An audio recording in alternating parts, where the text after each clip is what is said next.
అయితే తీసుకుని నెక్స్ట్ ప్లేస్కి అయితే ఎక్స్ప్లోర్ అవుదాం. ఇది వచ్చేసి మనకి Bangla garden, Bangla ఫోర్ట్లో garden.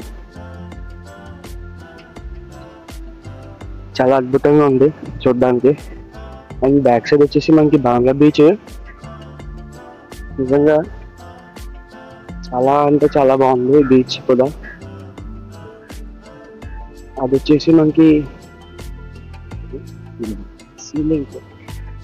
Ceiling bridge.